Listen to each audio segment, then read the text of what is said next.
ప్రభువైన యేసుక్రీస్తు నామములో ఉదయకాల సమయంలో అందరికీ వందనాలండి. అందరూ బాగున్నారా? దేవుని మహాకృపను బట్టి నేను కూడా బాగున్నాను. ఈ ఉదయకాల సమయంలో పరిశుద్ధ లేఖనంలో నుండి కొన్ని విషయాలు మనం మాట్లాడుకుందాం. మరి గత ధ్యానాంశాల్లో మనం నేర్చుకున్న అంశము దేవుని చిత్తం అనగా ఏమి అనే అంశాన్ని నేర్చుకున్నాం. దేవుడు మనకి తన సంకల్పాన్ని, తన చిత్తాన్ని తెలియజేసి అలాగనే నన్ను ఆరాధించాలి అనేటువంటి విషయాన్ని ఆయన మనకు నేర్పించారు. కాబట్టి ఈ సమయంలో చిన్న ప్రార్థన చేసుకుని ఈ కార్యక్రమాన్ని ప్రారంభించుకుందాం.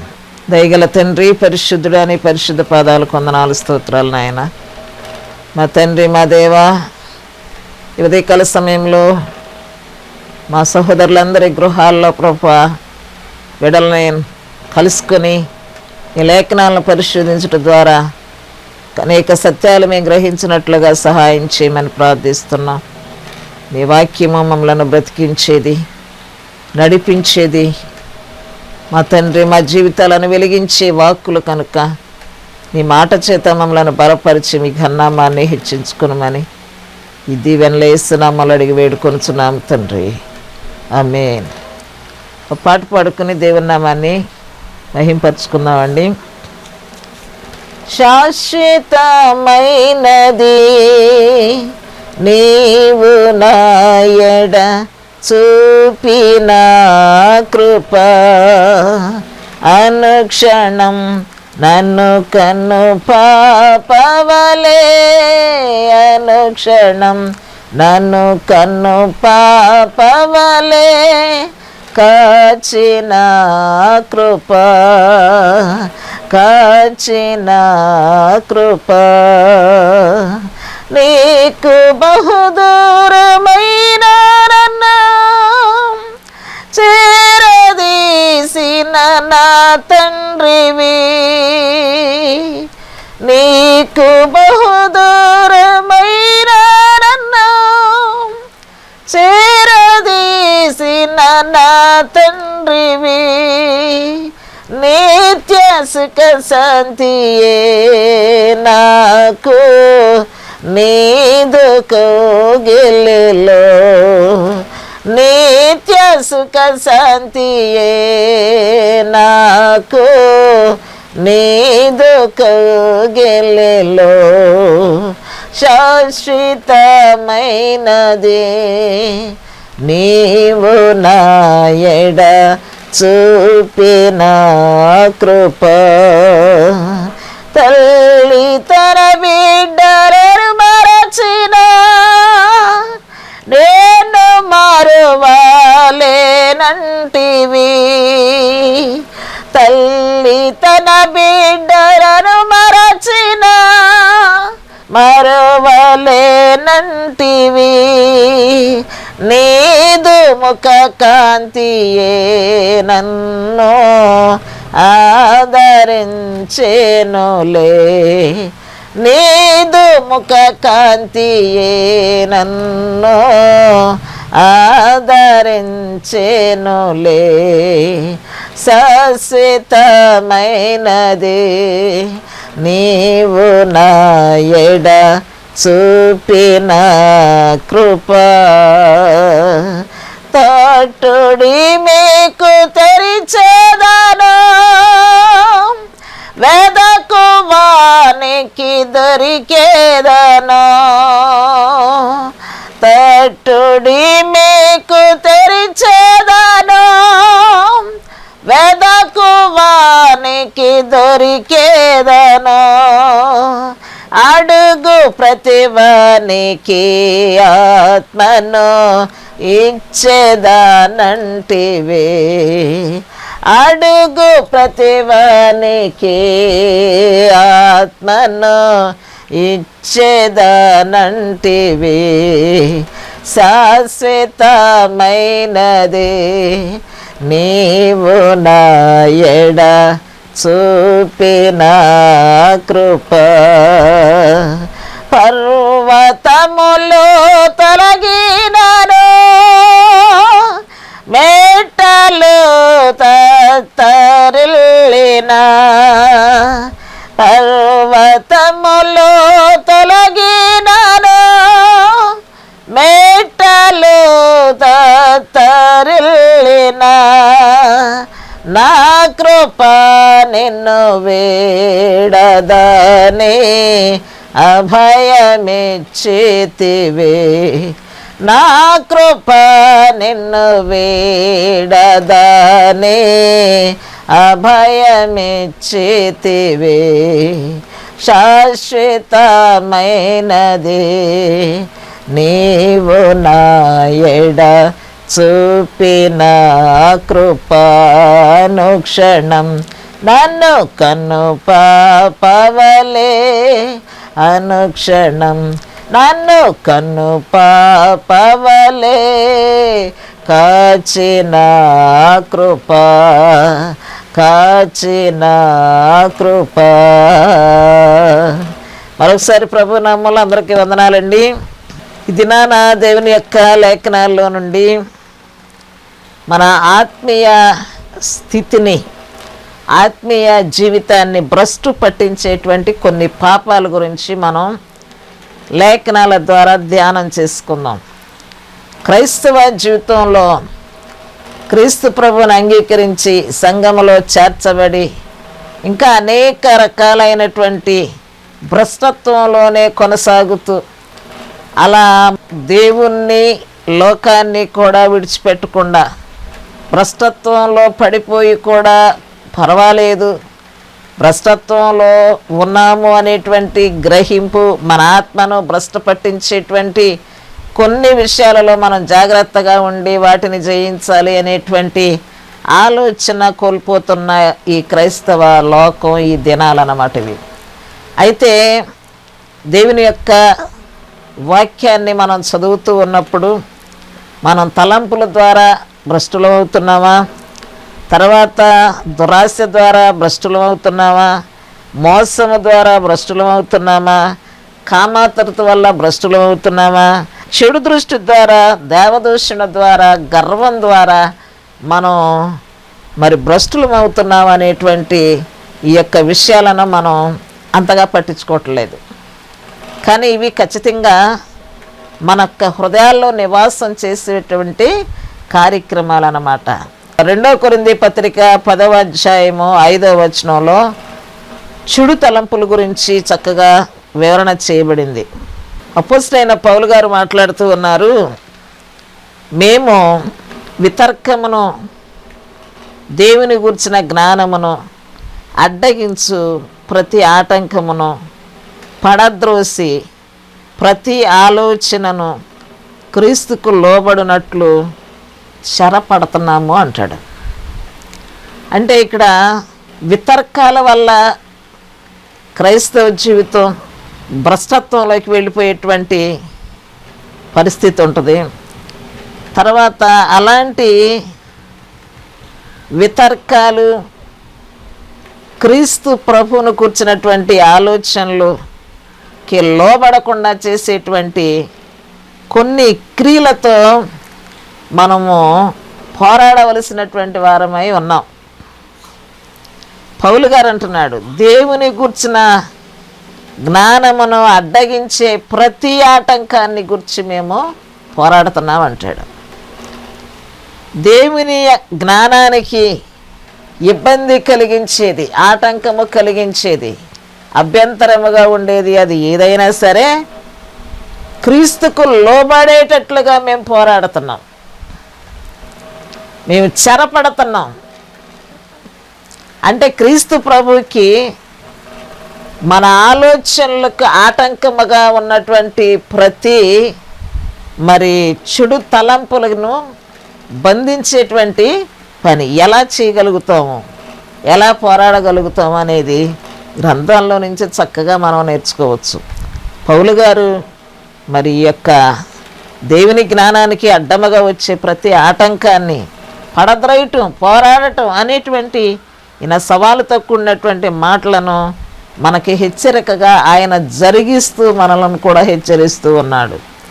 మత్తయి సువార్త 15వ అధ్యాయం 19వ వచనంలో హృదయంలో నివాసం చేసేటువంటి కొన్ని విషయాలు మనకు అక్కడ కనపడతాయి. దురాలోచనలు, నరహత్యలు, వ్యభిచారములు, వేశ్యాగమనములు, దొంగతనములు, అబద్ధ సాక్ష్యములు, దేవదూషణ హృదయంలో నుండి వచ్చును. ఇవి మనుషుని అపవిత్రపరచును గాని చేతులు కడుగొనకుండా భోజనము చేయటం మనుషుని అపవిత్రపరచదు అని యేసుక్రీస్తు వారు చెప్తూ వచ్చారు. మనుషుని అపవిత్రపరిచేటువంటి హృదయంలో నివాసం ఉండేటువంటి ఈ దురాలోచనలు, ఈ చెడ్డ తలంపులు, నరహత్యలు, మరి దొంగతనములు, అబద్ధ సాక్ష్యములు, దేవదూషణ ఇవన్నీ కూడా మనిషిని అపవిత్రపరుస్తాయి అంట. ఈ అపవిత్రపరిచే వాటి మీద మనం ఏం చేయాలంటే పోరాడి వాటిని పడద్రోయగలిగినటువంటి శక్తివంతులుగా తయారు చేయబడాలి.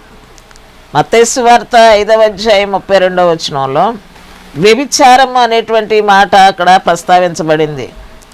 నేను మీతో చెప్పున్నది ఏమనగా, వ్యభిచార కారణమును బట్టి కాక తన భార్యను విడనాడువాడు ఆమెను వ్యభిచారిణిగా చేయుచున్నాడు. భార్యను విడనాడటం అంటే కుటుంబంలో అనేక రకాలైనటువంటి కలవరాలు, భార్యాభర్తల మధ్య, తల్లి బిడ్డల మధ్య, తండ్రి బిడ్డల మధ్య అనేక రకాలైనటువంటి ఆ భేదాభిప్రాయాల వల్ల విడిపోయి వారు ఇంకా అనేక రకాలైనటువంటి చెడ్డ ఆలోచనలతో నడిపించబడేటువంటి ప్రమాదం క్రైస్తవ కుటుంబాల్లో కనబడుతూ ఉందన్నమాట. కాబట్టి కుటుంబాల కొరకు ఎంతో ఓర్పుతో ప్రార్థన చేసేటువంటి తల్లులు కావాలి, కుటుంబ యజమానుడు కొరకు. అందుకే ఇర్మియా గ్రంథంలో రోదన చేయి స్త్రీలు కావాలి, తెలివి కలిగిన స్త్రీలు కావాలంటాడు. వారిని పిలువనప్పుడు కన్నీరు విడిచే స్త్రీలు కావాలి. కుటుంబాలు బిడ్డలు క్షేమంగా ఉండాలి అంటే ఎంతో గొప్ప ప్రార్థన అవసరం అన్నమాట. ఒక భర్త భార్యను విడిచిపెడితే అతనే ఆమెను వ్యభిచారిణిగా చేయుచున్నాడు. కాబట్టి ఏ విషయంలో కూడా భార్యాభర్తలు దూరముగా ఉండటానికి బైబిల్ అనుమతిని ఇవ్వటం లేదు. కాబట్టి మనం ఏం చేస్తే బైబిల్ ఏం చెప్తుంది అనేది ప్రతి ప్రశ్నకు జవాబు అక్కడ ఉంది. ప్రతి ప్రశ్నకు కూడా జవాబును మనం చదువుకొని గ్రహించి వాక్య ప్రకారముగా జీవించే వారిగా ఉండాలని ప్రతి క్రైస్తవుని ప్రభు అయిన యేసుక్రీస్తు వారు కోరుతూ ఉన్నాడు. వాక్యము మనలను హెచ్చరిస్తూ ఉందన్నమాట. లూకాసు వార్త 12వ అధ్యాయం 15వ వచనంలో వ్రాయబడిన మాట ఏంటంటే, దురాశను గురించి వ్రాయబడింది. ఆయన వారితో, మీరు ఏ విధమైన లోభమునకు ఎడమియ్యక జాగ్రత్త పడుడి. లోభత్వం ఉండకూడదు, ప్రతిదానిని ఆశించకూడదు, దురాశ పరులుగా మనం ఉండకూడదని బైబిల్ మనల్ని హెచ్చరిస్తూ ఉంది. ఆ విషయంలో మనం జాగ్రత్త కలిగి ఉండాలంట. ఏ విషయంలో లోభులుగా మనం ఉండకూడదు అనేటువంటి జాగ్రత్తను మనం పాటిస్తూ, మరి ఇంకా మనం ఇక్కడ నేర్చుకోవలసినటువంటి విషయం ఒకటి ఉంది. ఒకని కలిమి విస్తరించడం వలన వాని జీవమునకు మూలము కాదు. మరి ఏం విస్తరించాలి? ఆత్మ సంబంధమైనటువంటి జీవితంలో ఎదుగుదల, తృప్తి, ఆత్మ సంబంధముగా నేను ఎదగాలి అనేటువంటి ఆశ మనకెంతో అవసరం. ఇంకా లోకంలో ఏవేవో కావాలి అనేటువంటి ఆశ, దురాశల మధ్య కొట్టుమిట్టాడటం అది మన కలిమి విస్తరించడానికి కారణము కాదు. ఒకవేళ ఒకని కలిమి విస్తరించినా అది వాని జీవానికి మూలం మాత్రం కానే కాదు. మన జీవానికి మూలం ఏదనగా దేవుని యొక్క వాక్యము. కాబట్టి కీర్తనల గ్రంథము 1వ అధ్యాయం 4వ వచనంలో దుష్టత్వం గురించి మనం చదువుకోవచ్చు. అక్కడ దురాశ, దుష్టత్వము, దురాలోచనలు, మరి ఇట్టి వాటికి మనము దూరముగా ఉండాలని దేవుని యొక్క లేఖనాలు సెలవిస్తూ ఉన్నాయి. ఇవి మన హృదయాల్లో నివాసం చేసినట్లయితే మన ఆత్మీయ స్థితిని భ్రష్టు పట్టించేటువంటి పరిస్థితిలోకి నెట్టివేయబడతాం. మరి దుష్టులైతే ఈ యొక్క కార్యక్రమం విషయంలో పోరాడకుండా, లోపం ఉన్నట్టు తెలియదు, అలాగే దురాశ ఉన్నట్టుగా తెలియదు చాలామందికి. ఈ స్వభావం నన్ను వెంటాడుతుంది అనేటువంటి ఆలోచన ఉండదు. ఈ స్వభావం విషయంలో నేను జయించలేకపోతున్నాను, ఈ తలంపుల విషయంలో నేను జయించలేకపోతున్నాను అనేటువంటి ఆలోచన ఉండదు. మామూలుగానే నేను ఒక మంచి క్రైస్తవుడిని అనుకుంటూ మన యొక్క జీవితాలు ముందుకు కొనసాగిస్తూ ఉన్నాం.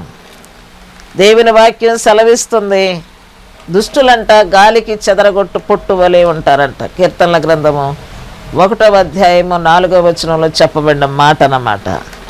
దుష్టులు అలాగున ఉండక గాలికి చెదరగొట్టు పొట్టు వలె ఉందరు.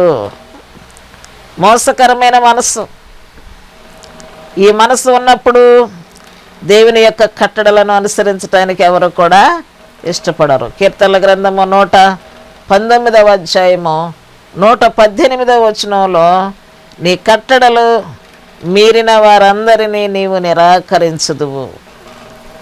ఎవరైనటువంటి ఇదిగో ఈ దేవునికి ఇష్టం లేని ఆత్మీయ స్థితిని భ్రష్టు పట్టించేటువంటి చెడ్డ తలంపులు కానీ, దురాలోచనలు కానీ, వ్యభిచారము కానీ, దుష్టత్వము కానీ, ఇంకా ఇలాంటి కార్యక్రమాలు ఉన్న ప్రతి హృదయంలో నుండి కూడా దేవుని యొక్క కట్టడలు మీరు బయటకు వస్తున్నారనేటువంటి విషయాన్ని మనం గమనించాలి. దేవుని యొక్క ఆజ్ఞలు మీరిన వారందరినీ కూడా దేవుడు నిరాకరిస్తూనే ఉంటాడంట. దేవుని చేత మనం నిరాకరించబడితే ఎవరి చేత మనం గణపరచబడతామండి? మనలను సృష్టించిన దేవుడు, మనలను ప్రేమించిన దేవుడు, మన కొరకు ప్రాణం పెట్టిన దేవుడు, మనలను నరకము నుండి తప్పించేటువంటి ఈ దేవుణ్ణి మనం నిరాకరించి ఎక్కడ కూడా మనం క్షేమంగా ఉండలేమన్నమాట. మనం క్షేమంగా ఉండాలి అంటే దేవుని ఆజ్ఞలు మనం నిరాకరించకూడదు.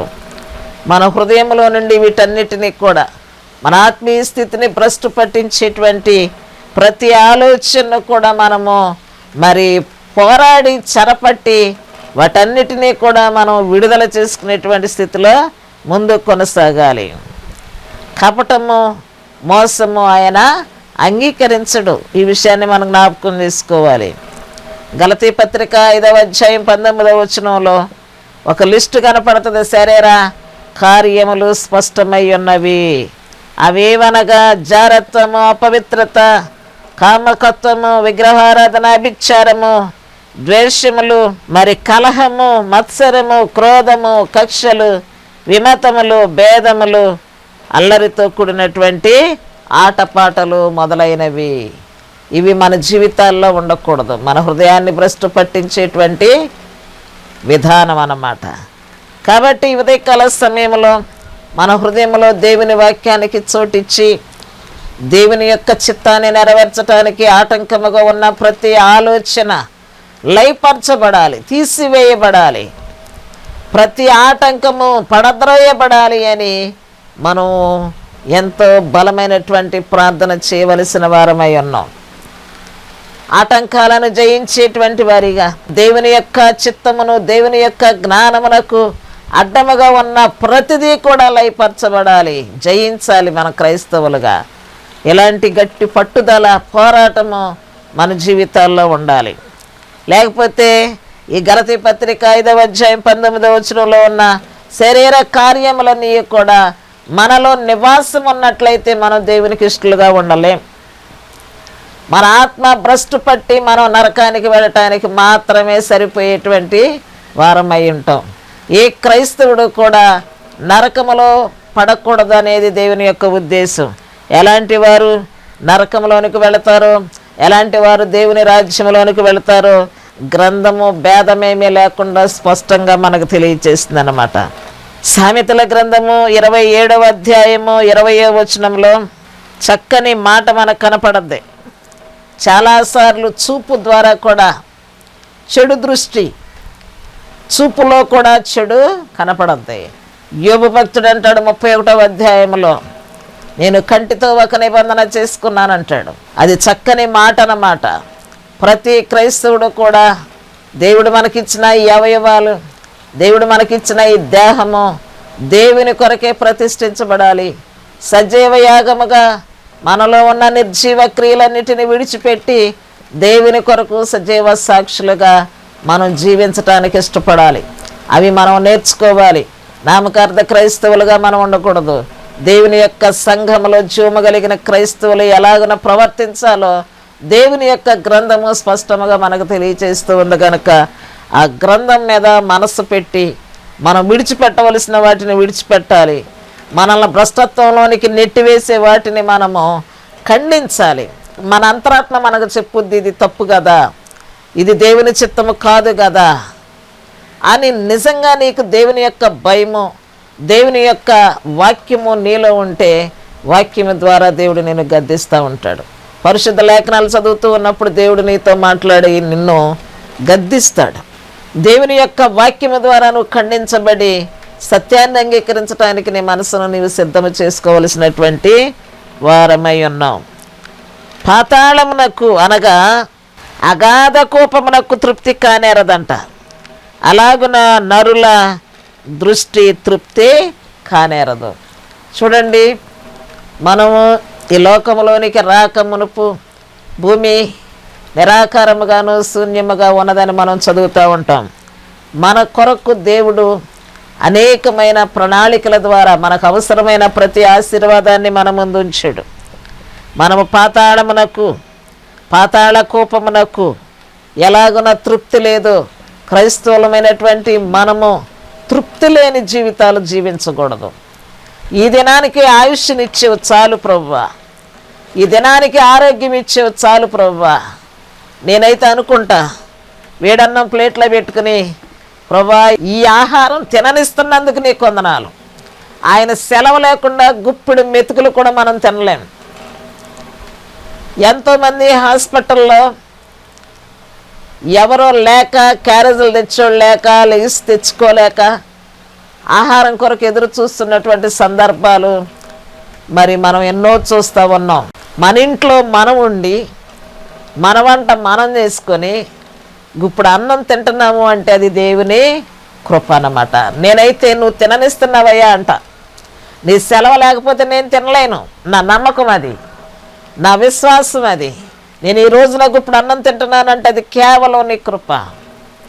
ఆరోగ్యంగా ఉన్నానంటే అది కేవలం నీ కృప. తృప్తి పడాలి.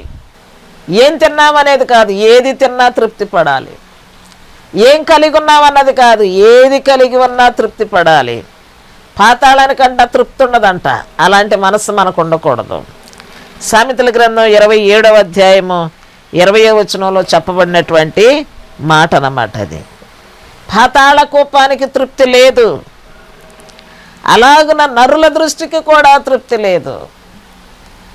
నరులందరి సంగతి నేను చెప్పట్లేదు, కానీ ఒక క్రైస్తవుడిగా తృప్తి కలిగి ఉండాలి.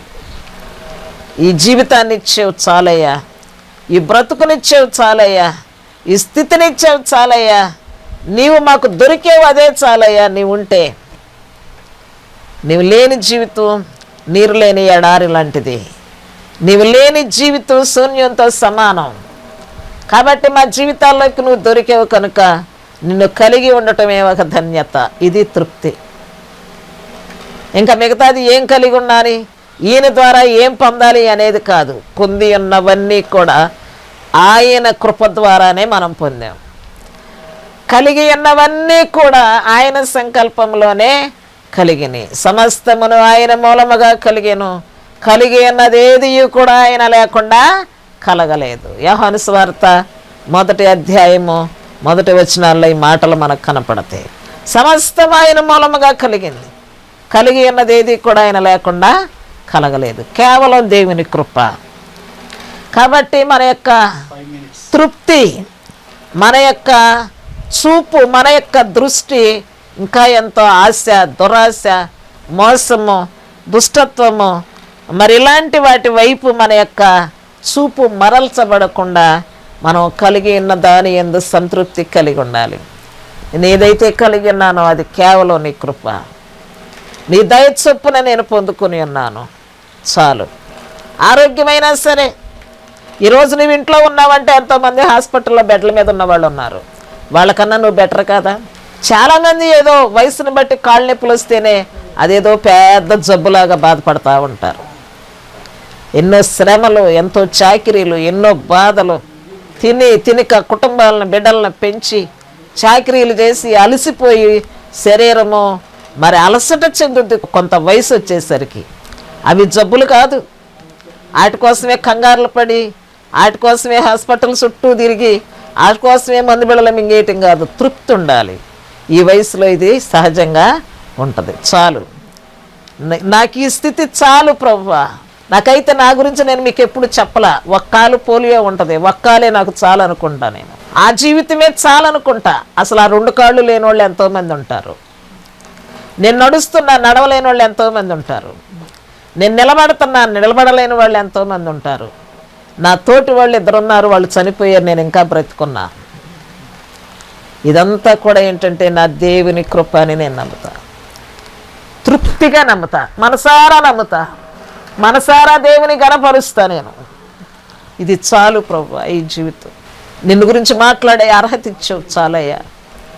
నీ మాటలు పలకటానికి ఒక మంచి నోటినిచ్చావు చాలయ్యా అనుకుంటా. నేనైతే ఈ ఉదయకాల సమయంలో మరి వ్యర్థముగా దేవుని గురించి మన యొక్క ఆత్మీయ స్థితిని భ్రష్టు పట్టించేటువంటి ఈ యొక్క సాతాను కార్యక్రమాల గురించి మనం ఆలోచించి మన జీవితాన్ని ఇంకా అణగారుకుని నిరాశలోనికి వెళ్ళిపోకూడదు, కానీ విశ్వాసంతో మనము ముందుకు కొనసాగాలి.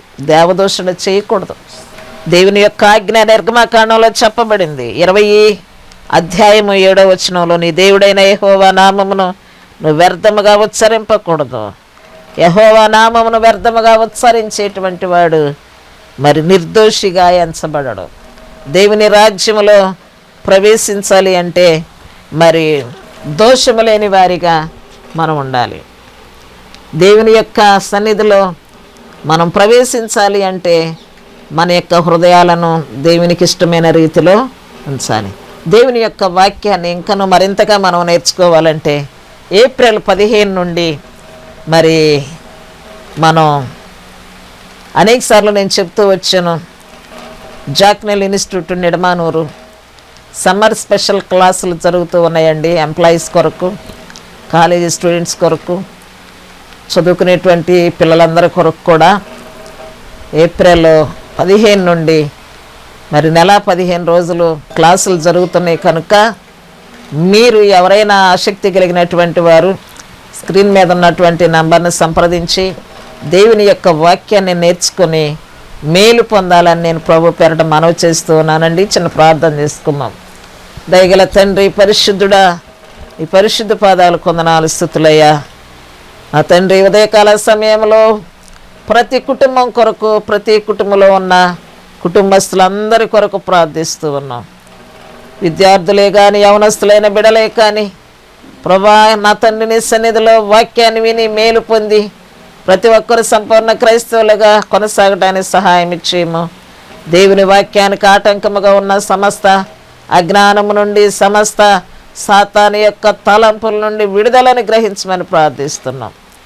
అలాగనే మా తండ్రి, మా దేవా, జాక్నెల్ ఇన్స్టిట్యూట్లో కొనసాగుతూ ఉన్నటువంటి సమ్మర్ స్పెషల్ క్లాసులు ప్రభా నిర్వహిస్తూ ఉండగా ప్రభా ఇంకా అనేక మంది బిడ్డలు ఆ స్థలంలో వాక్యం వినటానికి మీరు ప్రేరేపించండి, నడిపించండి, మంచి ఆలోచన దయచేయండి. ఉచితంగా ఇచ్చేటువంటి ట్రైనింగ్ క్లాసుల్లో స్పోకెన్ ఇంగ్లీష్, ఇంకా అనేకమైన చేతి పనులు ఇవన్నీ కూడా నేర్పించాలని మీ బిడ్డలు ఆశపడుతూ ఉండగా ప్రభా, ఈ బిడ్డలు నాయన వీటన్నిటినీ కూడా సద్వినియోగం చేసుకొని మేలు పొందినట్లు సహాయం ఇచ్చేయమని ఈ దీవెనలు ఇస్తున్నామలో అడిగి వేడుకొనుచున్నాము తండ్రి, ఆమేన్. అందరికీ వందనాలండి. మరి నిడమానూరు జాక్నెల్ స్కూల్లో వాక్యాన్ని నేర్చుకోవటానికి ఎవరైనా ఆసక్తి కలిగినటువంటి వారు ఉంటే ఈ నంబర్ని సంప్రదించండి. బైపాస్ రోడ్డు ప్రక్కనే ఉంటుంది జాక్నెల్ స్కూల్ అని. మరి అక్కడికి వెళ్ళినట్లయితే మిమ్మల్ని రిసీవ్ చేసుకొని కొన్ని విషయాలు చెప్తారు. భోజన వసతి ఉంటుంది, స్పోకెన్ ఇంగ్లీష్ నేర్పిస్తారు. ఇంకా చిన్నపిల్ల అంటే 10th క్లాస్ స్టూడెంట్స్ కూడా మంచి ఆట పాట, మరి చేతి వృత్తులు, మరి కంప్యూటర్ వర్కులు అవి నేర్పిస్తారు. కనుక ఈ అవకాశాన్ని మన కుటుంబాల్లో ఉన్న పిల్లలందరూ, పెద్దవారందరూ కూడా వినియోగించుకోవాలని మరొకసారి తెలియజేస్తూ మీకు వందనాలు తెలియజేస్తూ ఉన్నాను.